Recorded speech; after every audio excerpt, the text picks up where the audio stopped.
welcome to another episode of Tesseract Talks, the place where we put the spotlight on tech trends, startups, and VCs. I'm your host, Marko, the founder and CEO of Tesseract Analytics, and it is my pleasure today to have Janik Adorf as our guest, the CEO of Delivery Labs. He's a keynote speaker, event host, and a speaker coach. Janik, welcome. How are you? Hey, Marko, good to see you. I'm doing very well. How about yourself? Yeah, very well. Thanks so much for coming to our show. And why don't we start by you briefly introducing yourself to the audience and share your journey from Google to running your own coaching business? Very happy to. Now, it's been almost exactly 11 years that I started at Google. I had 7 incredible years at Google.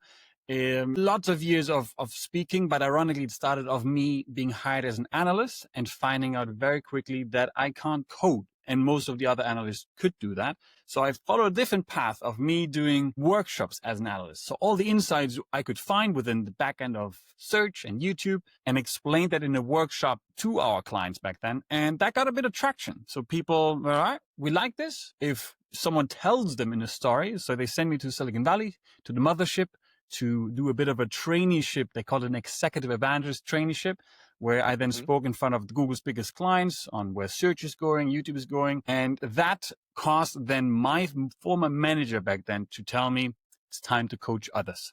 I was very hesitant because back then I didn't believe it's coachable. So I kindly declined to start a presentation training. A few months later, he did it again. Like, all right, dude, come on, try it. Like, help others who don't have as much fun as you do. It's like, okay, I'm going to give it a try. I created Google's presentation training, and 4 years ago, I decided to find the courage and leave with the big fortune, which is that I have Google now as one of my big clients. And so it was a lot of years of internal coaching and creating a Google presentation training until then to finally find the courage and leave outside and now do it still with Google and other companies as well. Amazing. So can you give us a bit more insight on how was it creating this Google's global presentation training program? I mean, it's one of the biggest companies in the world, and maybe give us or tell us what key lessons from that experience still guide you in your work today. I mean, it's one hell of a journey. Google has this incredible work principle. It's called 20%, which is you can take 20% of your work time and apply it to something that will benefit the company. That's how Gmail was invented, the Google Classes, because some people had ideas that are applicable to everything and they could apply for 20% of the time to be used on that. Now, I then decided to do that for coaching because first I loved coaching myself and it benefited the company because I only coached other Googlers. The realness about this is once you apply for a 20% job means you will be working 120% because of course it just adds onto it. You don't really get a day off. But the interesting part in that is it gives you an opportunity to try something internally, which potentially becomes a side hustle moving forward, which potentially becomes your real job afterwards. So you can have a pilot audience internally already. And like I said, it was for analysts only at the beginning because apparently they struggle with speaking the most in terms of just being in front of stakeholders and showcasing with the data that they found. And then more and more people got word of it. It got into sales, it got into cloud, became the global training. And what I still take away from it is for today is we built this in a no tech environment, which is ironic because of course Google's everything is around tech.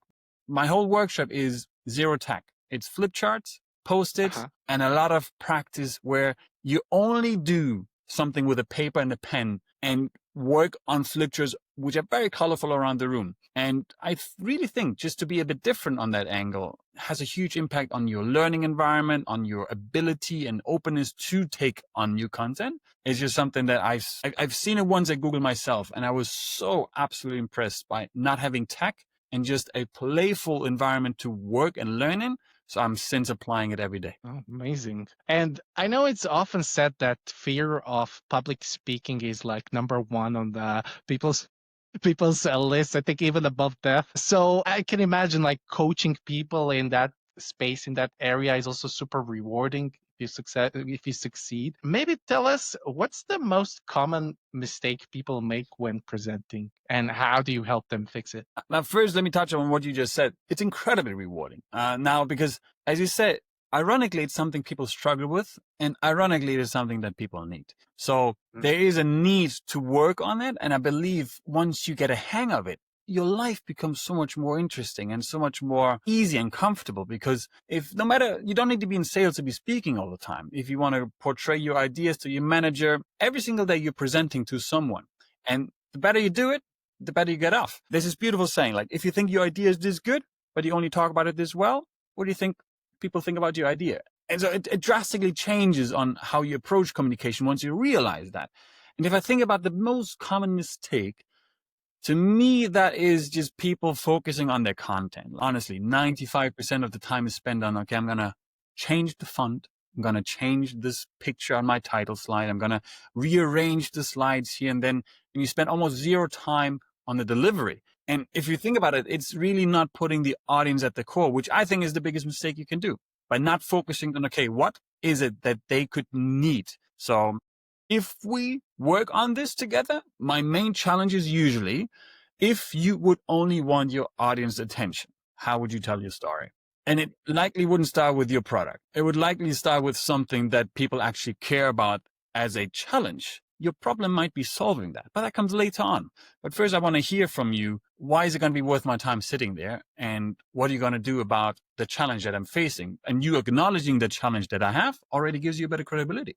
And can you share maybe one memorable story of someone you coached who transformed their public speaking skills, like before and after? The before and after is interesting, right? Because we expect these things to happen overnight. And ironically, same like learning a language. I'm learning Spanish now, and I struggle with the fact that it takes me longer and I don't speak it as well as my English. But then I realize how long I've been speaking English for.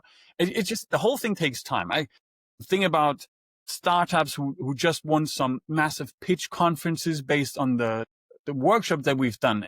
At the end of the day, I support them on it, but it's all them at the end who deliver it. So to me, it's not a single memorable person that comes to mind. It's the memory I have, no matter how high or important the person is. I had the chance to work with VPs, founders, CEOs. The moments I have with them in a room where nobody sees us, in the hallways back in big conference buildings, backstage. In those moments, you strip away their title, you strip away who they are, and all they care about is, like we all do, I want to be memorable. I want people to enjoy what I say, and I want to add value to it. So that memory of just spending time with them in the most vulnerable states, to me, just shows, first, people deserve more credit when they speak. And second, no matter how important sometimes people think they appear, you still have to break it down to that all they care is about delivering some value for you as well. So to me, the memory is just, everybody wants to work on it. The most few people do, but the ones who do, I think they deserve a bit more credit. And how do you approach making presentations more engaging and memorable? So you already briefly touched upon, it's more about how you deliver it rather than the content. But once we have that already in our mind, how do you then tweak it to go from here to here in terms of like the overall quality? It has several angles, but I think the easiest one to solve is, again, put yourself in the position of an audience member. You sit there and you hear I don't know how many presentations you have every single day and every single week. What are the ones where you pay attention? It is usually where you are somewhat involved. That is, of course, the bigger the audience, the more difficult it gets. But to me, it's all about the element of interaction. If you first find a way to address something that I care about, you have my attention. If you then find a way to include me, you have my retention. Because I remember that you took the amount of time in that session where it was all about my issues or my challenges, and you found a way to include me in it, which made me sit there and that's worth my time. I mean, you pay attention. It's like a currency. I pay something, I want to have something valuable in return. And I find that a very easy thing to solve, of doing hand-raised questions to get the temperature in the room, ask people for input, and be able to really build on their input, not only follow your own agenda. And I think once you do that, you're good to go. And that's the easiest way to be more memorable. If it's your way of using humor, that's great. But we've all told jokes, crickets. Again, it's part of it, right? It's part of it where we can just add an element that others don't do. Dramatically, I want to say, it's not that difficult because most presentations are so routine of people just reading off a script, hiding behind a podium. So to stand out from that, honestly, it does not take time. And what's your top piece of advice for someone who wants to improve their public speaking quickly? So let's say one of your potential clients came in, look, I have a big keynote next week. We don't have time to go in and drill all the verbal and nonverbal ways we can fix this. So give me one quick thing that I can remember. That the quickest and probably also the most painful one is to record yourself as you practice it, and then you watch it 3 times. Now, the 3 is important here because you go through a little bit of an evolution. The first time you watch it, you only listen. You look away and just listen to your voice. And you realize, was it monotonous? Did I have some pause? Am I rushing through it? Am I really nailing those parts that I wanted to? Again, everything is under the circumstance that we don't really have much time. So it's all about increasing your awareness and your own reflection. So you watched it with just your audio. That's already painful. We all know, just we listen to a WhatsApp voice message and you realize, that's our voice. Painful. Yeah, we all hate our voice. We do, but we need to get used to it. And the more often we listen to it, the more we are like, all right, I'm working with what I have and it's going to get better. Second time you watch it just without audio, which is really weird. It's like everything on mute, just to understand what your body is doing. Because we all have these tics. Are we swinging around? Do we do the beat with our finger on our legs? Are we doing something crazy with our hands all the time anyways? So to understand that and understand how is our energy from our body, is our posture signaling that we're actually passionate about what we're showing here, or do we already look defeated? Once you've got that, you understood your voice energy and you understood your body energy. So the third time you watch it then together, all means your voice, your body, and the content. Because again, most likely you're showing some slides. And are you looking at that stuff all the time? Are you transitioning by actively pressing some weird clicker?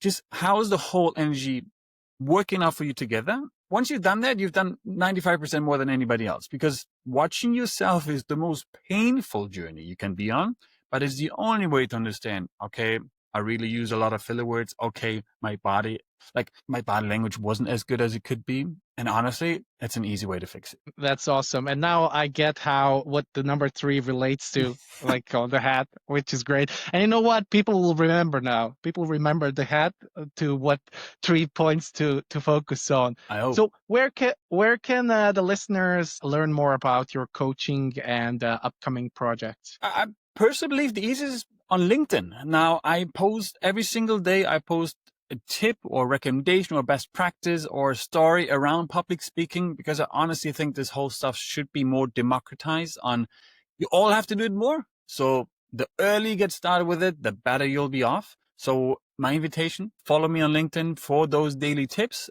And if there are thoughts, questions, reach out to me. 6 months of the year, I'm traveling around the world for gigs that I'm hosting, for workshops. I'm also posting on that. So never be shy to say hello, please. Sounds great. Thank you so much, Janik, for coming to the show and sharing these valuable insights. I'm sure our audience will appreciate and implement some of your suggestions in their own presentations. I know I will now. After this, I'll go 3 times, 3 times to look at the recording. That was all for today, and I hope to see you again in future on another episode of Tesseract Talks. Bye, everyone.